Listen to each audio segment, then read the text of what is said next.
சுகம் இளம் வயதினில் வந்த சுகம்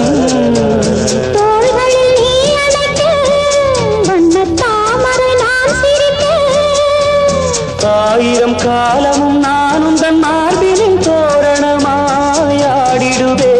கண்மணியே காதல் என்பது கற்பனையோ காவியமோ கண்மறைந்த